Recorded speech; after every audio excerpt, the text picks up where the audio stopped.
मंत्रालय स्तर ते खालपर्यंत वेगवेगळी टक्केवारी दिली जात असल्यामुळे ठेकेदारांनी काम कसे करावे असा संतप्त सवाल व्यक्त करण्यात येत आहे. तर मंत्रालयात किती पर्सेंट द्यायला लागतं मंत्रालयात तरी 5% आसपास द्यावं आणि लागतं. खाली किती वाटावे लागतं? खाली पण जातात तरी 16% आसपास असतं. 16 16%. 16%च्या आसपास जातात. 16%. मग दोघांकडनं समजून घेऊ आपण. जेईला किती?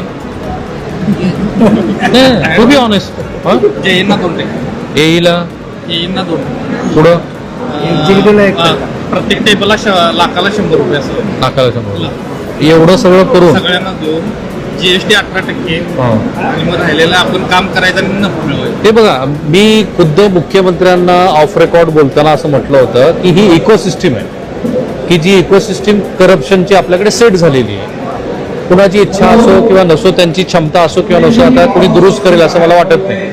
ही वस्तुस्थिती लक्षात घेऊन त्या इकोसिस्टीम मध्ये हे जे तरुण मुलं काम करतात त्यांना लक्षात घेऊन या मंडळींचे पैसे आपल्याला कसे देता येतील हे बघायला पाहिजे. ते म्हणाले की मंत्रालयात 5%, पण हल्ली तो रेट वाढत चालला असं कळलं मला. हो, आता गेल्या वेळी 2% होता, आता 5% रेट झाला आणि ते अगोदर पैसे घेतात मगच बेलच होणार.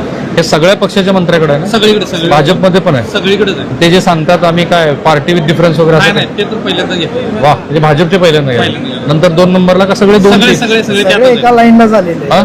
सगळे एका लाईनला एका आहे. लाईनला आहे. कुणी कुणाला नावं ठेवायचं काही नाही. नाही. जकास. आणि आमदार खासदारच होते. हा, भाजपाला तर जास्त झालं. हे बरोबर आहे का? हो, 100% भाजपाला जास्त झालं. जास्त झालेलं आहे. अरे शोर एक मिनिट